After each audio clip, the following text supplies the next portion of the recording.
My name is Eric Young. I'm a researcher at Sintef Ocean in Trondheim, and I also host a podcast called The Elements of Deep Sea Mining. Joining me today on screen, if you can hear us, is Devin Rimma, a researcher at UIB working on the social impacts associated with sustainable mobility transitions. Can you say hi, Devin? Hello. Great, we hear you. Iselin Stensdahl is a researcher at the Fridtjof Nansen Institute. Her work focuses on China's role in critical minerals, the geopolitics of Arctic resources, and the rivalries playing out over supply chains and technology. Owen Reeves is a professor of aqueous geochemistry at UIB who leads the hydrothermal research group studying how mineral deposits are formed in the Arctic seafloor. And I'd also like to thank Bergen Global for hosting this event today. So, yeah, the conversations around critical minerals has become increasingly prominent in politics and the medias, driven, I think, both by the rapid increase in focus on electrification and new energy technologies, as well as more recently an increasing focus on security. Often this conversation happens without much precision about what we're talking about.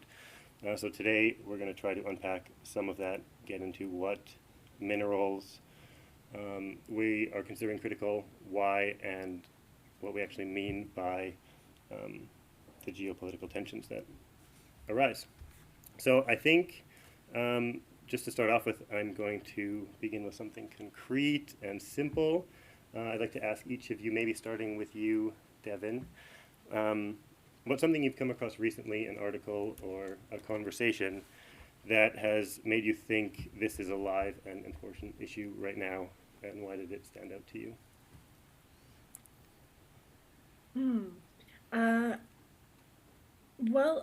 Something I learned recently is that based on projections for meeting demand for renewable energy technologies, mostly in the West and also China, we are looking at a 500% increase in mining,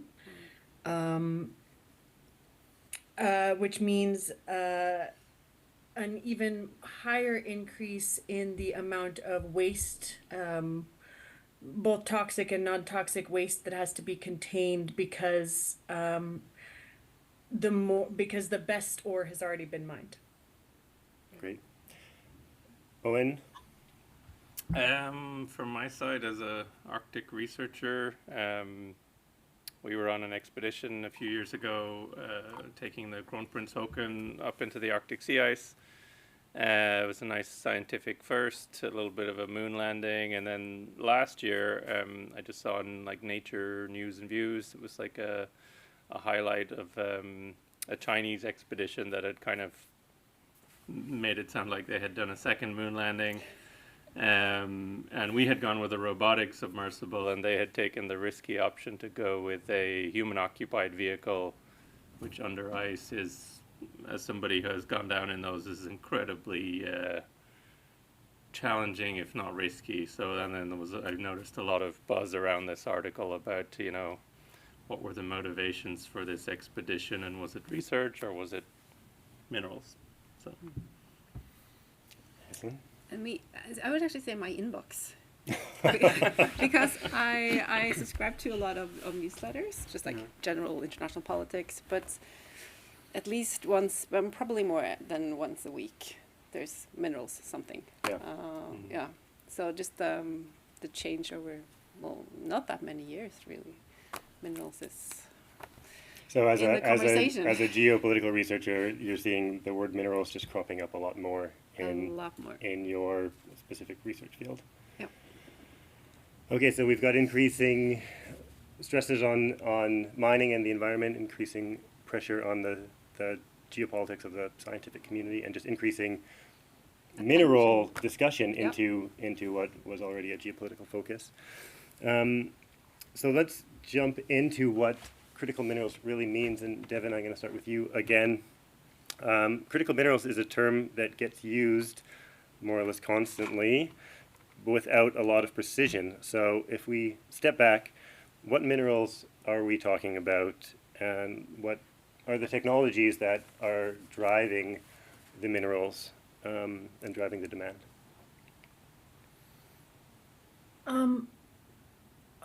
Okay, well, so I will point out as well that you might get clever answers from me if you don't always ask me first, because I'm not there with you in person because I've been so sick.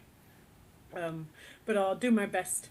So, critical is actually maybe one of the more precise terms in the sense that it is a list created by the EU, the US, uh,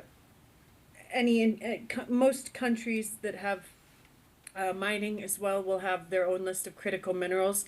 Often in the south, those lists will be mirrors of what the EU has decided as well, particularly in sub-Saharan Africa.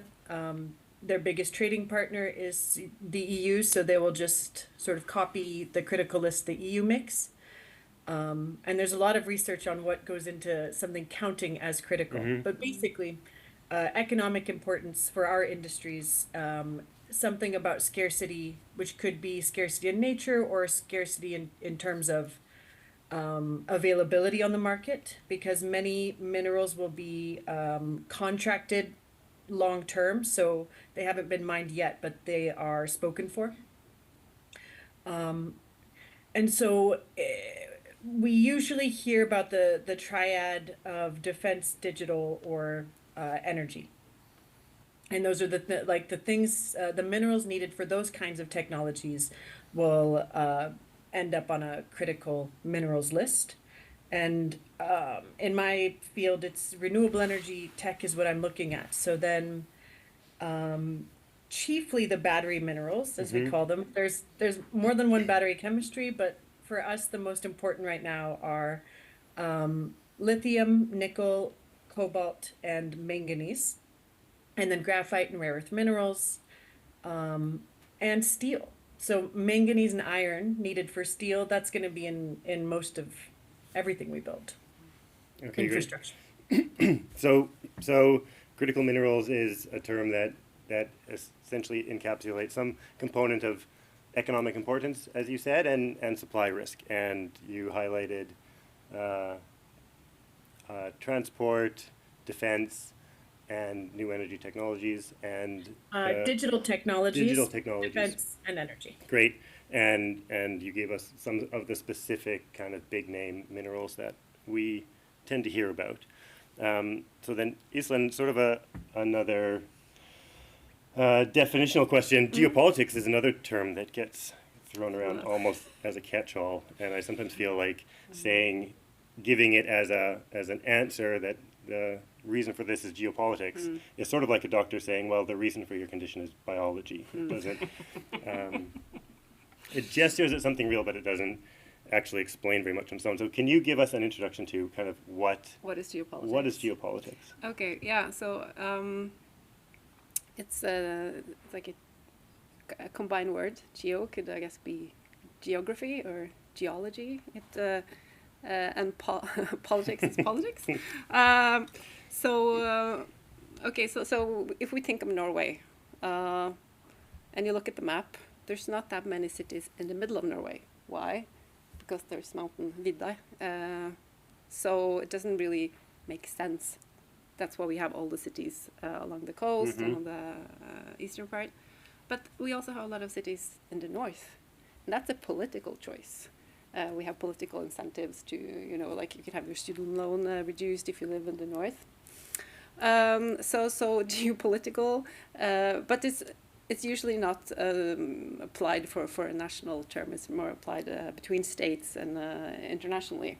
So what it means is like, what are the resources of the states, the geographical conditions? I mean, if it's a landlocked state, that will, affect trade, perhaps.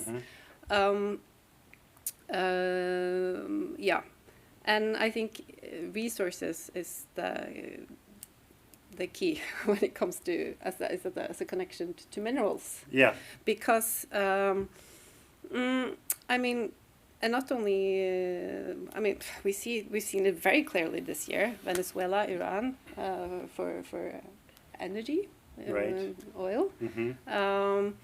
and so I began working on the Arctic 15 years ago and then there was a lot of talk about the race for what's left, and now we would sort of, everyone would go to the Arctic and find oil and gas and all the minerals. And then that wave kind of just died down a little bit. But now, especially with the second Trump period, it's come up everywhere. So the Ukraine deal that Trump made with Ukraine, there's like weapons for minerals. And also increasingly humanitarian aid under Trump. They're much more, okay, we will give you some help and you will give us minerals.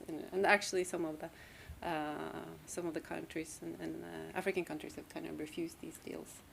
So that's it's not just what's in your state, but also sort of what you have, and other great powers will be interested. Yeah, so it's a lot about how great powers and others can secure access to the mineral resources. The mineral resources, and then that could are be left. mineral resources, it could be energy resources.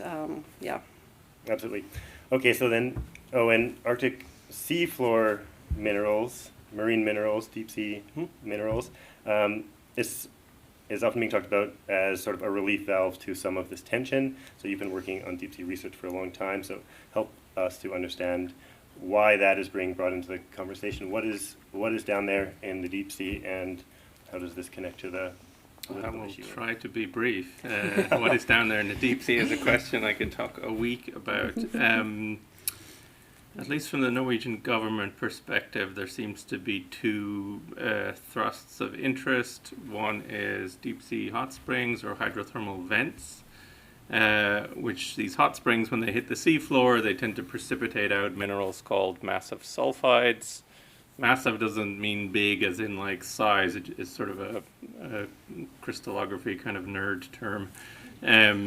It's not telling you anything about the size.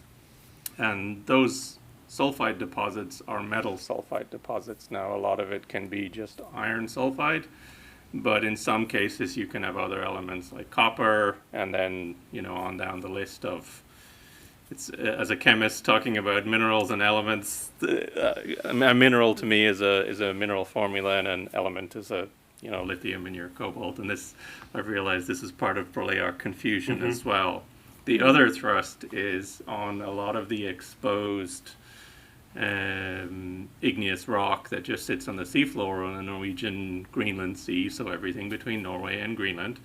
Over time, that tends to grow like infinitesimally slow tree rings, layers of what's called iron manganese crust, and these form over millions of years. They're used as kind of environmental archives and all sorts of other scientific interests, but they also, those iron and manganese mineral carpets, which they've been correctly described as, is kind of like a concrete carpet. They're very good at trapping other elements like rare earths and cobalt and nickel and things like that in varying amounts. And so that has been the main interest, I would say, in everything between the Norwegian Greenland Sea and what is known as the extended Norwegian continental shelf, which doesn't just include the coastal area and the 12 or 200 mile limit. It actually includes the mid-ocean ridge, everything between Jan Mayen and Svalbard on the mid-ocean ridge. 2 days drive that way, wherever the ocean is, only that way, is part of Norwegian territorial waters. So. And then so you've been working in the deep sea, and the conversation around the geopolitics of these minerals has been increasing lately. So tell us how you've seen that kind of enter your research world. How has the conversation touched on what? It started 20 years ago. I was a young PhD student in 2005. I had just started my PhD in the US at a place called Woods Hole Oceanographic. And very quickly, I was skipping my first classes to go on a cruise, and we went to a place called the Lao Basin, which is the kind of body of water between Fiji and Tonga. And we were kind of exploring and finding new hydrothermal systems there.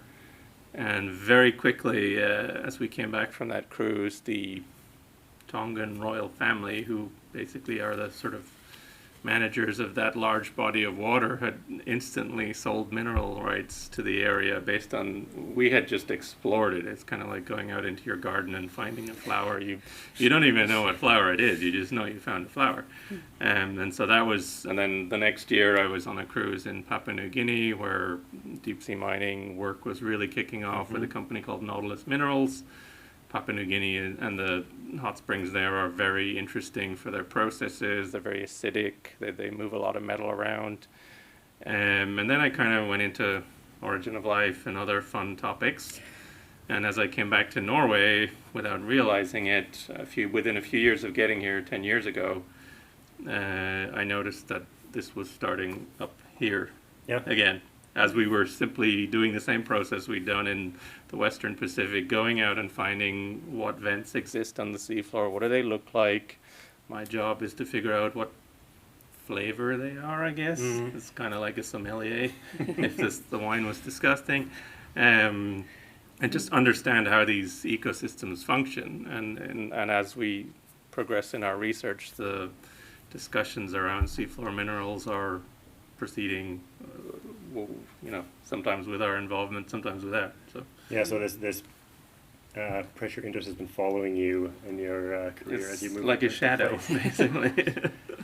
So then I want to talk a little bit about where we are in terms of what we know versus what we speculate on as the geopolitical pressures come into this conversation around critical minerals. So this is kind of an open question for any of you: is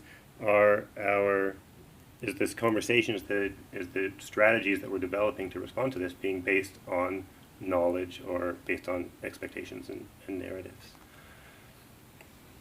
Shall I? Yes, please. Sure. I think with that answer, it sort of depends who you're talking to. Scientists will they should respond primarily with knowledge, and then you'll sort of see how limited that is. And folks in the industrial world,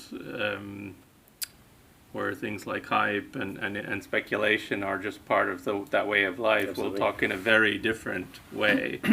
I mean, I can certainly say what we know about the deep sea. We've known for 15 years that at least the environment I work on, hydrothermal vents are not if you took all of the existing hydrothermal vents on the seafloor that we know, which is a good fraction around the world, it might only match something like a fraction of 1 year's copper output from land-based mining. So there's a lot of missing parts in the discussion about how the seafloor minerals fit in. I would say people often neglect to say that this is not going to replace land mining. It's if it goes ahead, would just be a smallish addition to land-based mining. So It's easy to leave some of these nuances out of the conversation. They're big nuances. Right. The nuances, nuances are absolutely important on these scales. I would say that I would say two things about this, because it's that question is a big part of my research.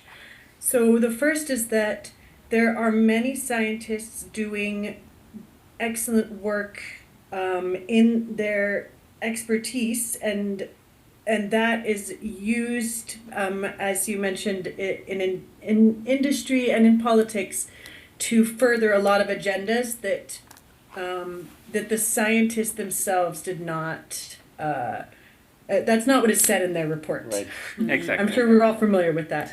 So that's part of a problem for me when I'm doing critique of things, to untangle where those translations happened, so that I'm not also attacking perfectly good science, because it is a very political question, and it's not, as far as our policies on minerals, it's not so much knowledge based as it is economic and politically based, in my opinion. Yeah, I would agree with that. Where do you see the biggest uncertainties that you feel like there's a lot of discussion around X, but X is still very unknown. And there must be some areas where, I mean, in terms of adding in this nuance, like what are the things that you feel like this is fairly well known, but that is still Demand scenarios. absolutely. So when an institution like the IEA or the World Bank, an institution that doesn't just report on markets, but by their reporting sort of influences them, when they produce scenarios that seem very technical about how, and they will say things that are then again translated into the language of we need this many minerals to decarbonize, and depending on how we do it, it's an endless amount of minerals. It's an ever growing number. So then you can never transition. It's always an expansion. Depending simply on the size of the car you want to electrify. If it is a small compact car or a large SUV, at scale that has a huge impact on how much lithium we need to extract. I can also add another uncertainty.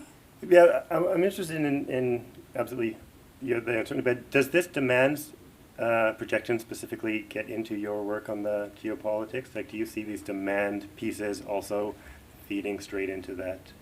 Yeah, it does. But yeah, I think it's like many feedback loops there. Then we have a report, and then then this is important, and then yeah. Oh, that's interesting. Yeah, but I would also add an uncertainty with supply, because China's been doesn't provide everything, but it's very dominant. And the first time China really used export of minerals as a political, a tool or a card was against Japan in 2010. They disagree over Jiaoyu Islands or Senkaku Island, depending on which language. And in 2010 the Chinese export was stopped, and the Chinese export of rare earth elements to Japan, and they claimed that this was something with the license or technical issues. Like declined that this was for political reasons, but probably it was a nod to Japan.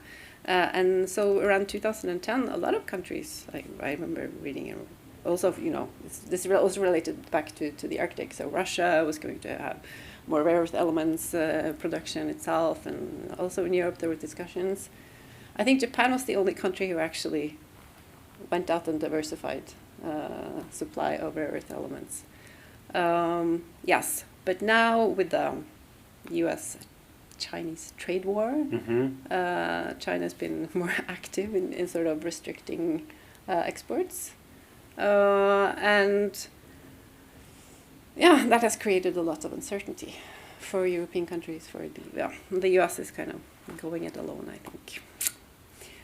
Can you fill in more details on how China arrived at this position of dominance? Like, why is it that China has this big lever in terms of being able to shut off so many of these important mineral supplies into the economies that we're learning we're very reliant on? Well, I think there are many factors. The US and also Europe were quite happy to export mining industry in, I guess, 70s, 80s. But also Deng Xiaoping, very important Chinese leader, said in 1992, so the Middle East, they have oil and we have rare earth elements.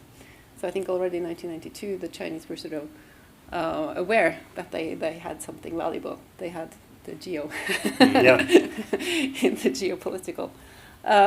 So it's also been and of course the Chinese political system is what it is. So they can't do everything, but they can be quite sort of determined and follow through on politics, and so it's been a sort of a decades long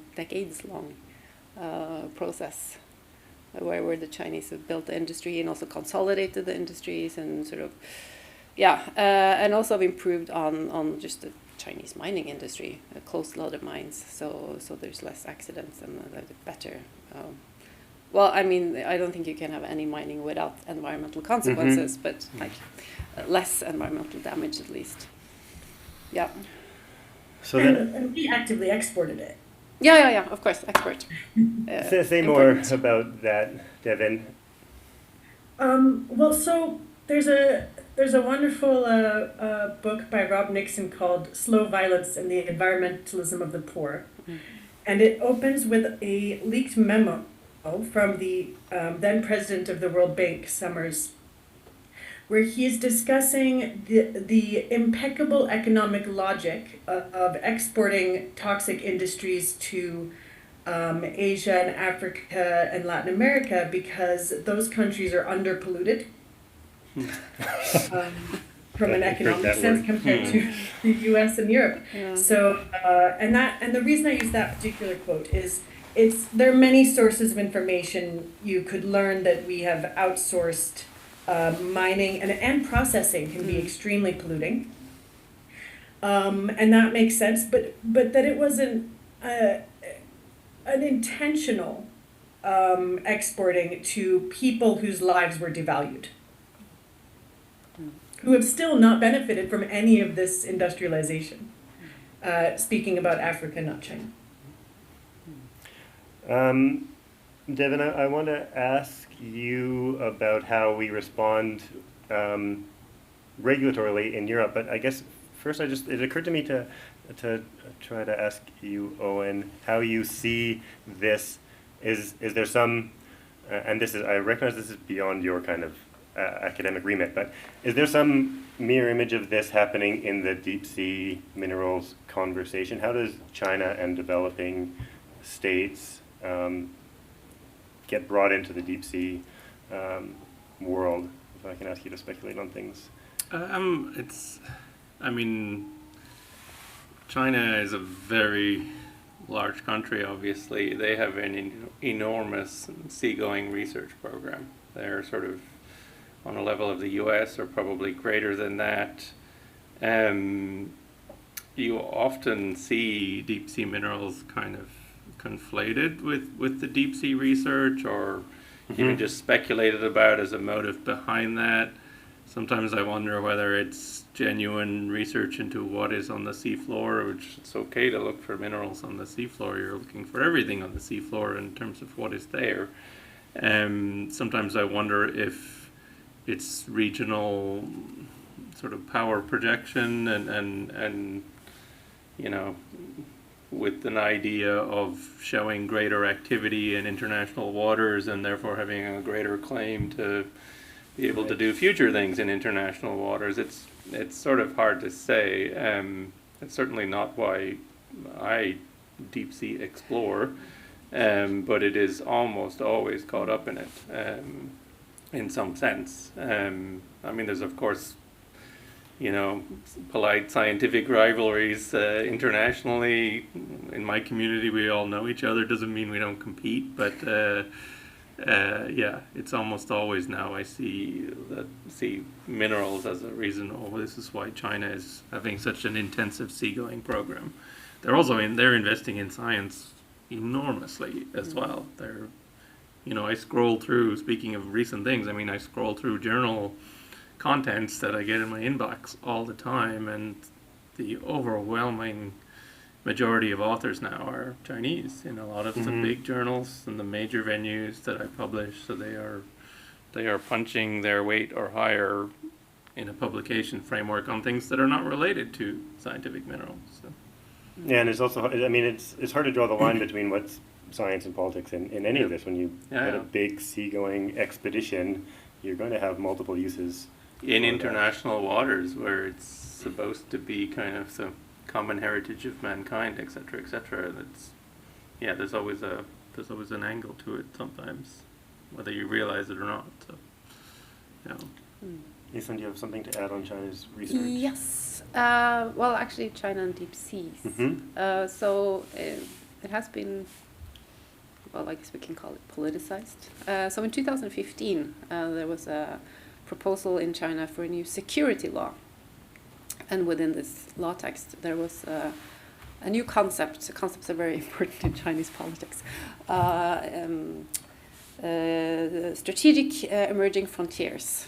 And it was space, cyberspace, deep sea, and the polar areas. Mm. So it's definitely, you know, on the agenda of the Chinese top leadership. Yeah, and what does this even mean? The strategic frontiers. Mm-hmm.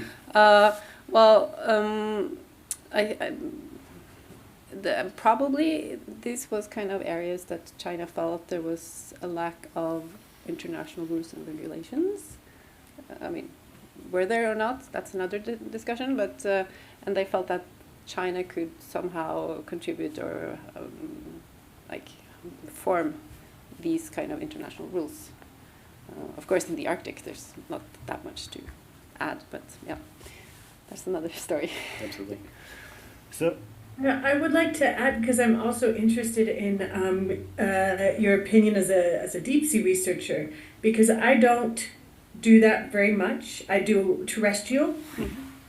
But I go to a lot of different kinds of events, industry, policy, you know, startup things. And I've noticed a shift in the language. This is established in the literature, the shift towards security language and security and sustainability being paired together all the time.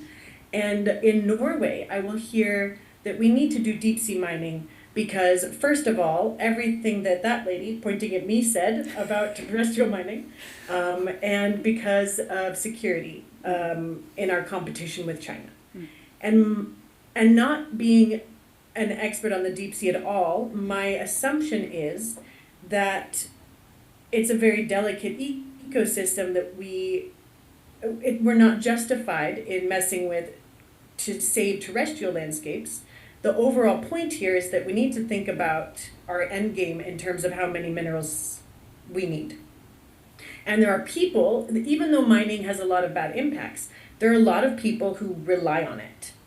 So you will hear about like the terrible stories of the cobalt in the Congo, and you'll hear calls from industry about how we're going to engineer it out. And what a catastrophe that would be for the people whose only income is these minerals. So my question here is that, like, as the expert I finally have at my disposal, do you agree that we don't have any business mining from the deep sea in order to save the land?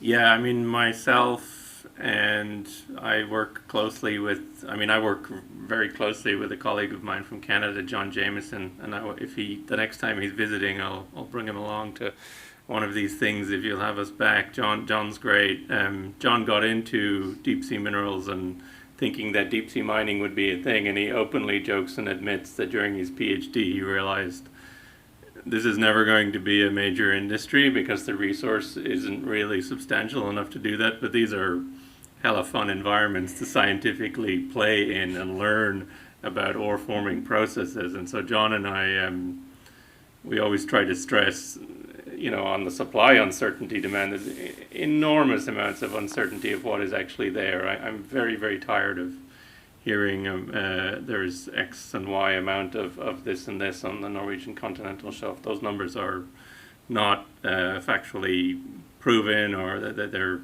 a level of speculation. We know that it's going to only ever be in addition to land mining. It will not replace it, and I've seen the same kind of various justifications for doing this. Maybe now the language is shifting towards security. I noticed a distinct shift after the invasion of Ukraine and the European gas energy crisis. There was parallels made, allegories made with China and cutting off minerals and geopolitical tool stuff. 10 years ago, people were saying more that we need to do this. They're still saying it, that we need to do this for the climate crisis and the green transition. But at the pace, like I said, this stuff has been following me like a shadow since 2005. There's been no mining substantially done on the seafloor. if this is going to save us from the climate crisis, it's happening at the pace of a snail. There won't be. It's not going to. That one doesn't cut water anymore. So, yeah. I would. There are some metal accumulations on the seafloor, but I've never really been impressed by what little we know and what we can, reasonably speculate about what's there. I don't see the millions of tons of element X, Y, and Z, and I don't really buy those estimates. But I did not know that. Thank you. Yeah, the conversation starts usually in Norway, and every article will say this, 38 million tons of copper on the Norwegian continental shelf. That is an estimate, that is a house of cards, very, very big house of cards that any number of economic geologists can pull a thread on and make it collapse. But there seems to be, I find it interesting that there's always an assumption that there's something there, and the conversation shifts rightly to the environmental side of things, because we don't know. It's a grand experiment, and I have colleagues in biology that work on impacts of deep sea trawling, and how do you study the impact of something where you've got a 40-year time series experiment and you've seen no recovery? Are we going to come back in 1,000 years and check on this? Like, who's the police person to check that happens? Well, I'm so glad that you brought that up because. Oh, I'm sorry, Eric. No. Go ahead. Because this trawling. So what I usually say about land mining is that mining is primarily a hazardous waste management activity. Yeah. And that's how mining engineers look at it. You dig out huge masses of earth in order to get a very small amount of what you're looking for. That then has to be processed a bunch more to end up with the element or the little chemical product you want. So then you have these masses, and they were stable underground, but when you expose them to air and water, they start to produce sulfuric acid, they start to release heavy metals that were safely held, that are released into the environment. And this is an under-researched problem on land. It's an unsexy problem. Well, I'm taking a bunch of students to a mine that exactly does that in about 3 weeks, and this is a historical mine on Stord. It's a pyrite mine, and to show them there's a legacy of this that still exists today in a beautiful. So when you say who's going to monitor it, I'm wondering who's going to monitor it for hundreds, maybe thousands of years, all of the piles of waste we already dug up. And I would say, I've on average spent about a month of my life at sea every year for most of the past 20 years. That's a lot of time to commit to deep sea exploration. While the deep sea might be being mined, I'm not sure who you're going to convince to be out there watching it while it's happening. I have other things to do in my life. I don't think my partner would be super happy if I did that. And the other thing that I find funny in the discussion is there's often the comparison, at least of the hydrothermal vents that I work on, is that they're sort of a small area the size of a tennis court or a football field, and they can be that small, but in sort of clever use of language, us scientists call them oases for life, because that football field is where the energy source is. The energy source is chemicals in the fluids. It's like a beam of sunlight. If you want to allegorize it to being on land, it's a sunbeam, and it's dark all around. So, the area impacted might be the size of a football field, and my counter to that is, well, if your town only has one football field and you tear it up, like, the kids aren't playing football anymore. So, but it's a lot of. So yes, I participate in the deep sea mining conversation, trying to be a bit of a balancing nuance. So I feel a little bit obligated to mention that that there's big uncertainties in the resource estimates. I think for the people who are involved in this discussion, that is a very recognized uncertainty, like we mentioned earlier, there's Yeah. uncertainties all over this discussion. And that's one where there's additional research and additional science absolutely being brought into the discussion. I wanted to pick up, because you're talking about two things here that I think are super central to the geopolitical discussion, which is on the one hand the environmental impacts, and on the other hand this urgency of the demand cycles. The reasons that we need these minerals is that we need them now, and we need them soon, and we need to rush out and do the things to get them. But this, I mean, doesn't this create a tension? Is there a trade-off? Is there compromise? How do we reconcile, an urgent need to exploit something on the one hand in order to solve an environmental problem, and that is going to create additional environmental problems? Well, if we had the answer, I think we wouldn't be here, right? Yeah. How do you This is something that SET works on quite a bit. One of the books that the researchers there recently published is called Haste, Haste. on this very question. And it's becoming, so in my subfield, we're talking a lot about the acceleration and accelerationism, which with the ism part, what we're talking about is this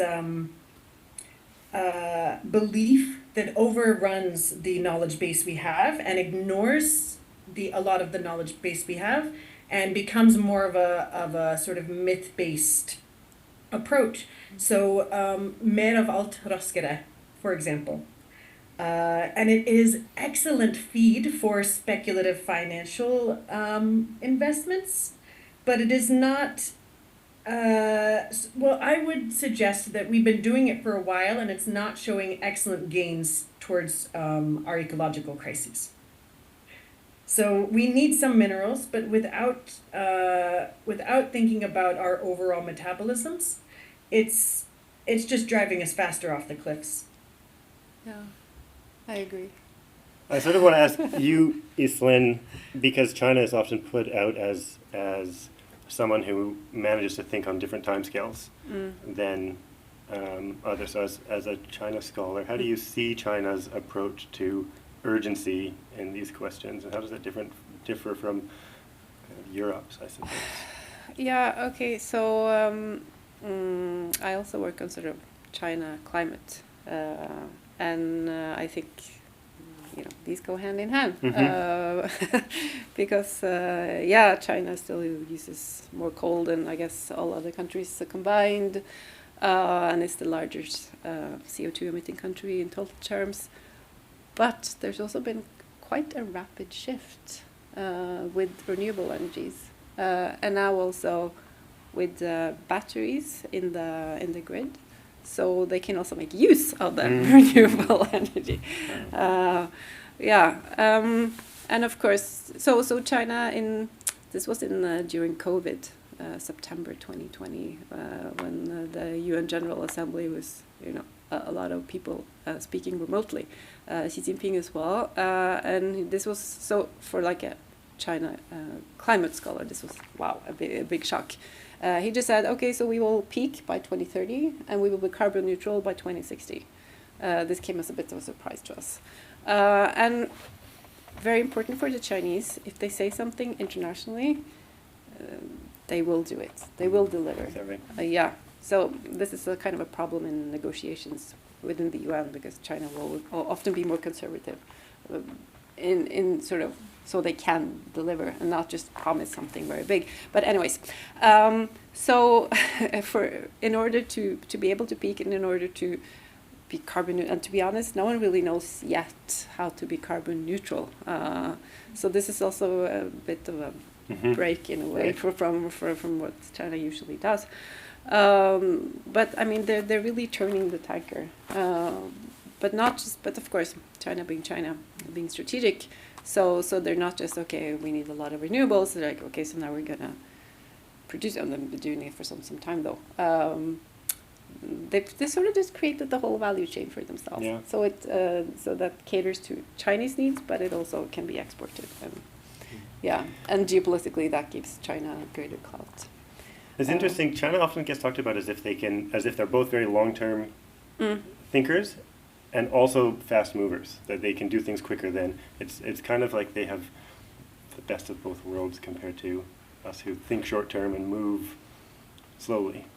Yes, but they also have a different political system. So I mean, I'm still happy to be living in Europe with some certain freedoms. Yeah. Well, so one of the things that I think about a lot, because I write plenty of critical things about electric cars, but I live in Norway and I understand like districtspolitikk, for example, the way that people live across the land in Norway and the value that has. So in China, and please, Iselin, correct me if I'm wrong, my understanding is if the government has a plan, they want to to reach any goals, including renewable energy things, they can just move you. They can, like, a whole town can be moved. A whole people can be told fairly large changes to their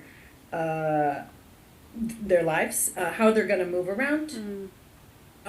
It's whereas in Norway, how would you have Norway without almost everybody, especially outside the cities, having their own personal electric cars, two for each household?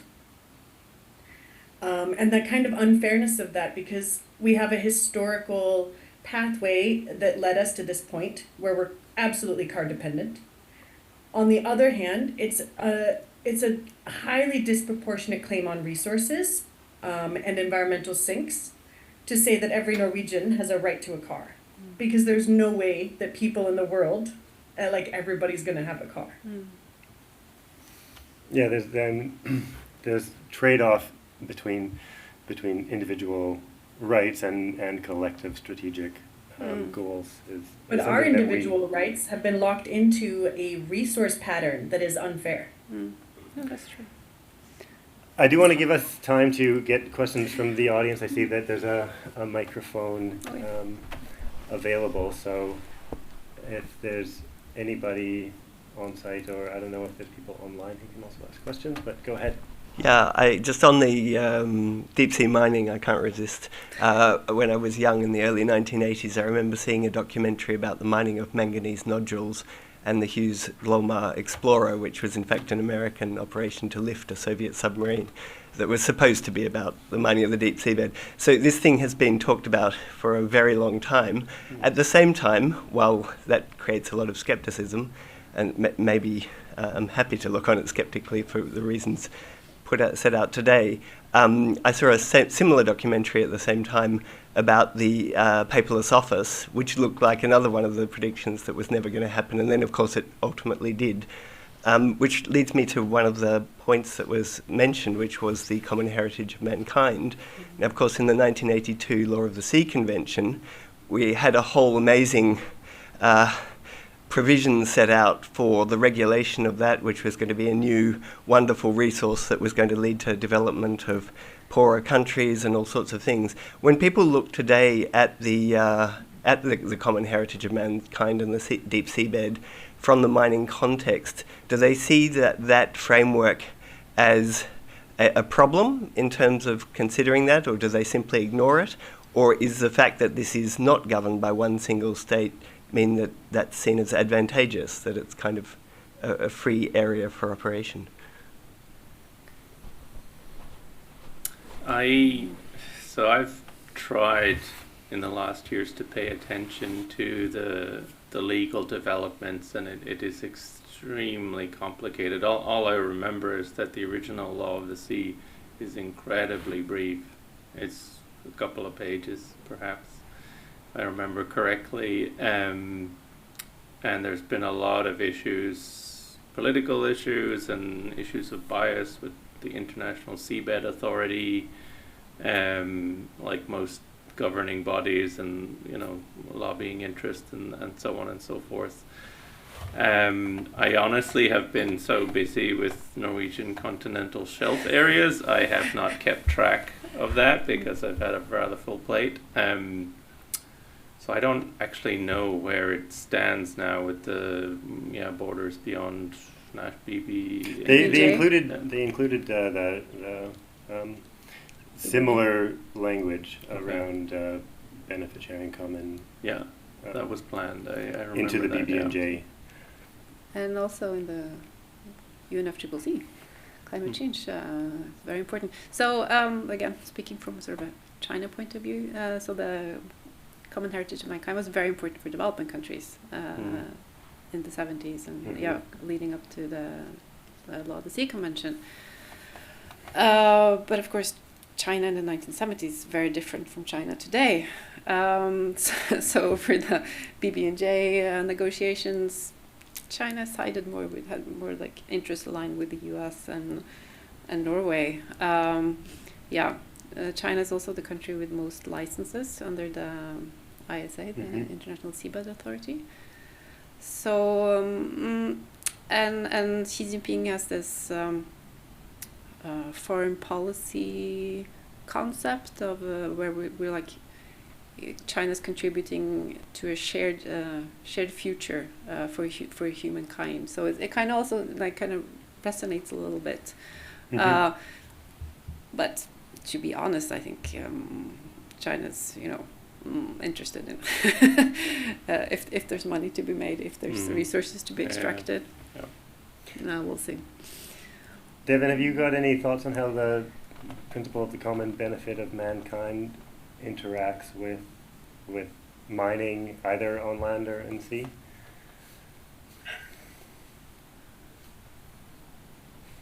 I'm not super acquainted with this.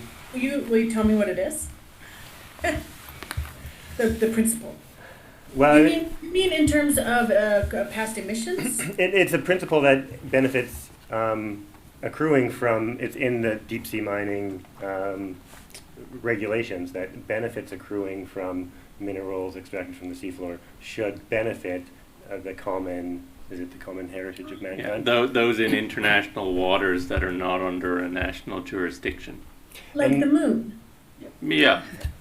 And it's the same with this new BB&J treaty, where things that do not belong to any sovereign country that are going to create benefits, those benefits should kind of by principle of justice to be distributed to all of humanity. So which country gets the royalties, basically? I love it. We were such idealists before. I'm afraid that my generation is a lot more jaded than my parents were. Because we wouldn't have even conceived of such a document. It's only a couple of pages long. That's elegant, isn't it? It's great as a document. It's not legally binding, I guess, if it's only a couple of pages. But so I'm familiar with this principle from space exploration, where we, like in the Don't Look Up movie, we're for the jobs. So I think that we should do that. I think we should expand that a whole bunch. I think we should expand that beyond minerals and resources that have economic benefit to environmental sinks, to the oceans themselves, their capacity to absorb carbon, which is about tapped out. I think it's a great principle. We should lean in. That has become that's become an interesting issue with the Norwegian continental shelf, and I completely agree with you, Eric. There's a lot more research to be done on all aspects of it, but the idea that the waters in the Norwegian Greenland Sea move elsewhere in the world, and the seafloor is the seafloor there. Like, do you own the water that's moving over it, and this kind of thing? Gets complicated. So Well, the sand in the Sahara is Moroccan, but it came from elsewhere. Yeah. Do we have any other questions before we run out of time for today?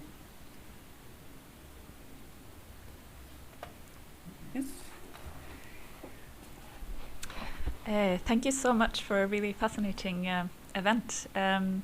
So I work on the 18th and 19th century and working on kind of minerals and ideas of minerals in relation to art. And I hear a lot of, maybe particularly in this, Devin, you mentioned this book, Slow Violence, and I recognize so many of these kind of colonial dynamics from a much earlier time. And I think I see this in in the way we talk about resources, in the way power accumulates now, that there's a weird echo of the 18th century in a lot of it. So I wonder if any of you have worked on or know of kind of any sort of deeper historical trajectories. So every paper I write is trying to be a book because of this thing. And my, the peer reviewers, my supervisors, they'll say, just cut out all that background and get to the results. And I can't, because what happened in the 18th and 19th centuries is so essential to understanding specifically what's happening with critical minerals today. And for example, EU and African relations, or what's happening in Latin America. And so just one little example of this is that the extractive developmental states, the states, for example, in sub-Saharan Africa and Latin America, who are hoping to develop, industrialize and develop based on extracting these minerals, but they will point towards the countries in Southeast Asia, the development miracles. But the conditions under which they did it are totally different than the extractive, like formerly extractive colonies and now developmental states. It looks exactly the same. Some of these places, like where I was in Zambia, there's been almost no change at all since the conditions the people lived under colonialism. So the ideology, the language, and sometimes even the deals themselves, the contracts, there's a lot of colonial continuity. Also, I didn't catch your name. I think we should chat. Yes, absolutely. I'm Helene Birkeli. I'm at the at the art history department at the humanities. Okay. Yeah. Let's talk. Yeah.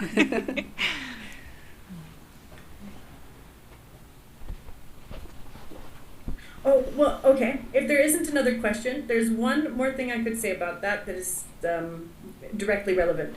So there's environmental issues with mining. I think we're all aware that there's at least issues. What people often don't recognize are the social issues, because in these regions that are dependent on mining, they often have dual land tenure. This is a layover from colonial administration. Where they created a system where the state, first the colonial administration, and then after independence, the state controls some land. And usually most of the land is called customary. And it will be administered by the traditional authorities, the chiefs. It's a commons, a governed commons, where people do not own private land title. And the line has always been from the development industry that if you get title, if you cut up the customary land and you secure your private land title, then you could benefit from the mining. And that is supposed to protect people from being evicted, from being dispossessed, and ending up in poverty in the urban areas. But it hasn't worked. There's loads of evidence from research that says this does not work. And yet you will still find it in state and NGO or development industry documents all the time. That the key here is to get rid of the commons. It's the tragedy of the commons argument. And the reason that's this whole problematic is set up is because the colonial administrators set up this dual land tenure system. And once you convert land from commons to private, there's no path back. I'm done. I feel like there's a lot of branches we can go down here, but we're bumping up against the end of our time slot, so then I want to, I guess, thank everybody for being here. Thanks a lot, Devin, for making the effort to join despite having family sickness at home. I like to do a one-word wrap-up question, so I guess given that we have talked about how there ought to be more nuance in the conversation, just what is one topic, one concept, one word where you think that you would like to see more nuance coming into the conversation around geopolitics of critical minerals? Give me a word where you think this place is where I want to see a more nuanced conversation on the topic. Devin, I see you nodding. Maybe you can start. Sufficiency. Sufficiency, great. It's tough to. One word. No, sorry. You're allowed. allowed the sentence. Well, I would love to see more collaboration and less competition. Great. Owen? I'm going to state the obvious and say research. And in a broader sense, what does that mean? Who does it? Our motivations for it? Yeah. And, research on all aspects, and then a better discussion of what constitutes research we can rely on to make key decisions and do the things that we need to do. Research, collaboration, sufficiency. Thanks everyone for being here today, and thanks for having us.